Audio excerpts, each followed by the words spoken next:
of David. So what happens is David finds out that Saul is going to kill him. His good friend Jonathan warns him of this, who's Saul's son, that he is really going to get him this time. He is dead serious. I mean, like all the other times he was mad and everything, but this time it's for real. So, David, in his moment, panics, which is what most of us do. If we're angry, afraid, lonely, we're not thinking correctly. David runs to Ahimelech in Nob, who's the high priest there, by himself. Now, mind you, David never, ever traveled alone. He traveled with thousands of soldiers. He was David, the great warrior. So trembling, he goes to Ahimelech, and he says in verse 2, "The king has commissioned me to a matter and has said to me, 'Let no one know anything about the matter on which I'm sending you.' I have directed the young men to wait for me at a certain place." So he lies to Ahimelech. Now, why would he do that? And by the way, they're in the city of Nob. So literally where this high priest Ahimelech is, the ark is where the 10 Commandments are supposedly housed. And David knows this. Come on, what is this? Thou shalt not, lie.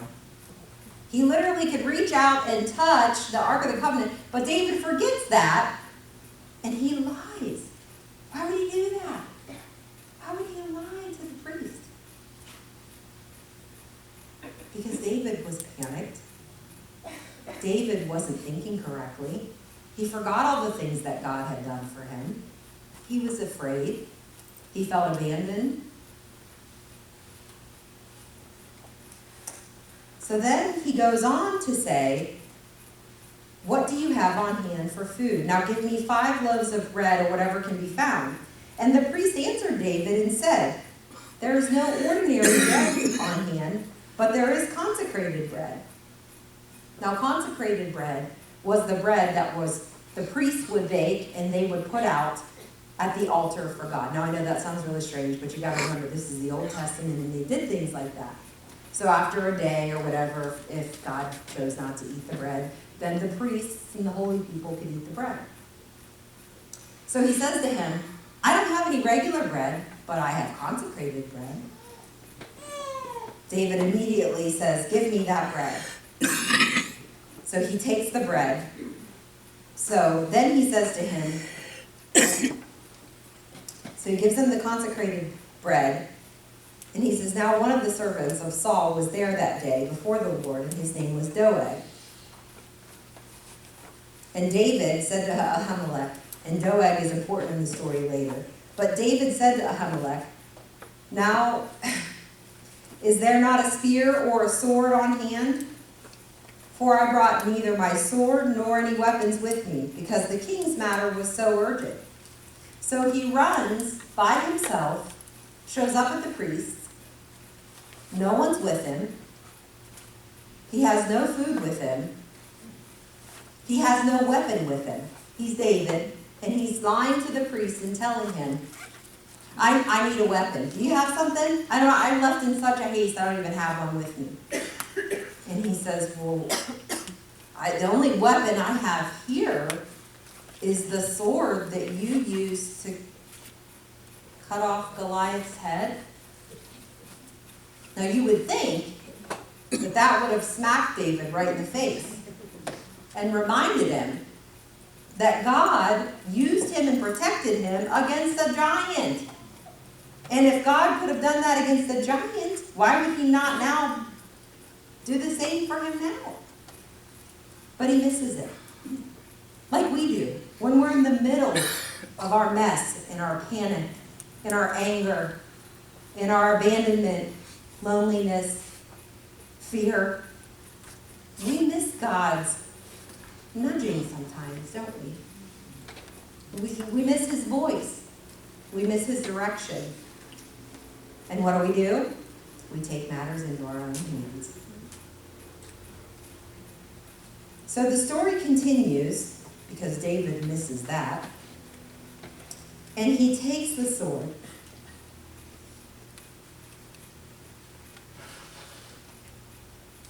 that he used to behead the giant. And you know where he goes? He went in to the city of Gath. You know who was from Gath? Goliath. Why would he do that? He runs there and he begs them, please let me come and fight for your army. So they're like, are you kidding? This is David. This is like warrior David that's with King Saul. You're saying you want to come on our side and fight with us? And they said, wait a minute, look, he's holding the sword of Goliath in his hand. And then David gets nervous. And you know what he does? He starts acting like he's crazy. He starts scratching at the walls. He starts foaming at the mouth, like drooling, because he realizes that, oh my gosh, these people are going to kill me. And then after he left there, he departed and he went into a cave and he hid, forgetting all the things that God did for him. So Saul finds out what David did, because remember Doeg, I told you he was going to be important in the story. So he runs back to Saul and he tells Saul, hey, listen, Ahimelech has turned against you too. He helped David escape you. He gave him food. He gave him a weapon. And he took care of him. So Saul at this point is furious. He says, send me Ahimelech. So because of those decisions that David made that day, Ahimelech and 84 other priests were murdered under the hand of Saul. David ran away. David lied. He ran away. He hid in a cave. And then Saul doesn't stop there. He says, go into the city of Nob and kill everyone. That day,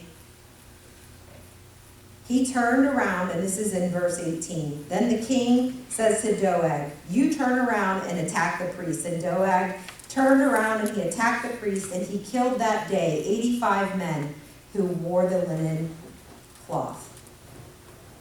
And he struck Nob, the city of the priests, with the edge of the sword, and both men, women, children, and infants, also oxen, donkeys, and sheep. He struck them with the edge of the sword, and they all died. He had every one of them killed. But one son of Ahimelech escapes, and he runs to David to warn him and to let him know what has just happened. And when David finds out, he completely surrenders. It broke him. Can you imagine being responsible for the death of an entire village? David says to him, I have brought about the death of every person in your father's household.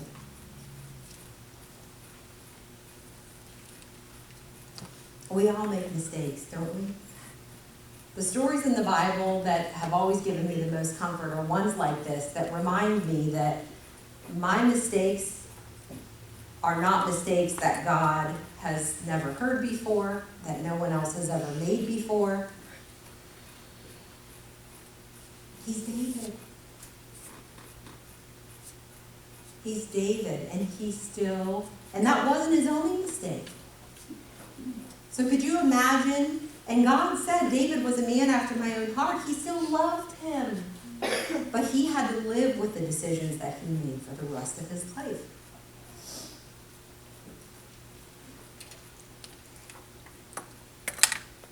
So it sort of brought me to this place And it helped me understand how I had made all these decisions that I had made to get me to where I am. How did I, a 12-year-old girl, agree to enter into a sexual relationship with a man that was 4 years older than me? How did I agree to choose drugs and alcohol and a life of sexual immorality all before the age of 21? I felt lonely. I felt abandoned. When I was growing up, I loved my mother dearly. But when I was growing up, my mother had 3 separate suicide attempts. She was diagnosed with clinical depression, and it was a struggle not only with her, but throughout several family members have all struggled with that.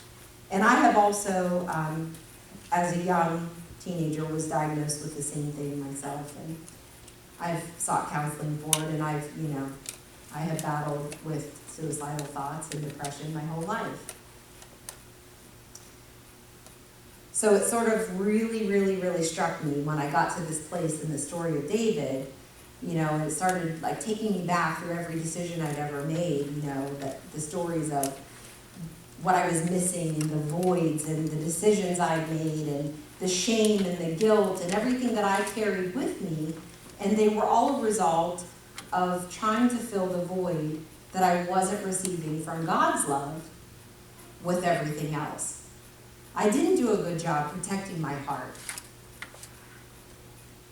I wasn't proud of the decisions that I had made. But when I stepped into the healing journey and into renewal,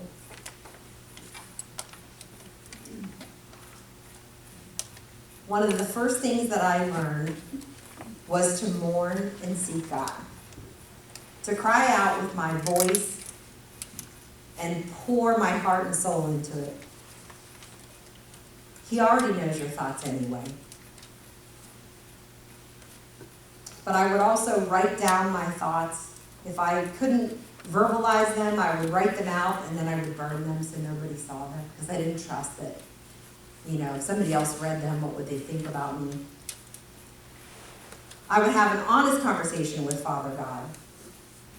So whenever we are going through a renewal process and healing, it's important to have authentic prayer with Him. And I don't mean the pretty version. I mean stomp your feet, kick your feet, yell, cry if you need to. That is authentic prayer. And He can handle it. It means that we need to read Scripture in its entirety to understand who God truly is. We need to renew our minds in Him and not just the parts and the pieces that we want to hear. We need to understand all of it. We need to trust that God will restore us. He will rebuild your life, and God is in the restoration business. Understand that God will restore your sins, but He doesn't erase them. Remembering our past sins only makes our salvation more powerful. And God doesn't always change our circumstances. He changes us. And He will rebuild your life. He will make beauty from ashes. And then we have to learn to be patient. Sometimes we think that God is silent. We often misinterpret God's call to wait and be patient as His silence. We live in a culture where people expect their wants and needs to be met immediately. We'll do almost anything to avoid physical or emotional pain. Sometimes God says yes, sometimes God says no, and sometimes God says not now. We have to learn to get used to sitting in tension if we are to do the will of God. This means that we don't make a move in any direction until we know it's His will and not ours. And in the meantime, we need to bloom where we're planted. We need to learn to spend time alone with God so that He can renew our spirit. Go on early morning walks, have deep conversations with God, block out a specific time each day to rest in God's presence. Read his word, which is his love letters to us. Immerse yourself into an intimate love relationship with God. Lovers who spend time together are not distracted or too busy to focus on their partners. Likewise, we want to focus on God, the lover of our souls. Leave your burdens behind. Stop focusing on them and remember how God cares for us. Recount the miracles that God has already done in our lives. Start keeping a gratitude journal. Make a list of the things that you are thankful for every day, big or small, and reread them often. Our burdens become overwhelming when we forget who God is and what he can accomplish. To develop resiliency, we need to learn to deal with those thorns. We need to keep a positive attitude. The more times you go through trouble, the better you become at handling circumstances. Practice forgiveness. True forgiveness is a daily, ongoing process. It's a choice. It's impossible apart from God. True forgiveness is a miracle. Forgiveness heals the forgiver. It is the key to healing and being freed from the pain. It stops the offender from having any more power over our lives. Forgiveness comes full circle whenever we are helped to heal others. And we forgive because the Lord forgave us first. It's not an option, it's a command. Colossians 3:13 says, bearing with one another, and if one has a complaint against another, forgiving each other as the Lord has forgiven you, so you also must forgive.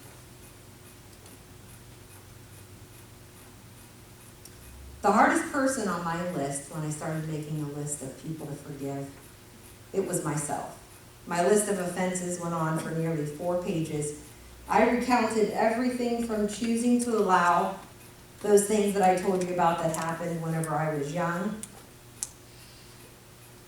to indulging in those drugs and sexual activities, heavy drinking, and the list went on and on and on. Yet God still loves me. His grace covers me. I am forgiven. I received mercy. Christ Jesus came into the world to save sinners, of whom I am foremost. 1 Timothy 1:15. We need to learn to help others. We can do this only when we see that God can actually enhance our lives through unwanted circumstances. When storms of life come from now on, we will be able to bounce back quicker than the last time. Dealing with crisis does go smoother the more you experience it. And we can choose to transform the pain by helping others with similar pain. We choose to be proactive instead of reactive. When Jesus kept his scars visible after his resurrection, he chose to keep them for a reason. He knew that the disciples needed to see them, but he is fully human and fully divine. His scarred arms are the ones that we can run to whenever we struggle. Today, our scars are important in witnessing to a broken world. We can't effectively demonstrate God's saving power unless we're vulnerable and we show others our scars as well. We also need to invest in deep and intimate lifeline relationships. Lifeline relationships are gifts from God. Appreciate and recognize who God has brought into your life and be sensitive to God's calling to make the same investment in someone else's life. When our pain makes it too hard to feel God's presence, he will often send an actual person touched by his Spirit to cling to us and not let us go. Anyone who has experienced great pain will tell you that most friends are supportive during the initial crisis, but few friends remain faithful for the long haul. They either tire or they don't know how else to help. Only with the comfort God gives us are we able to comfort others. That is the miraculous chain of compassion. Sympathy is a concern at a distance, but empathy is true mercy.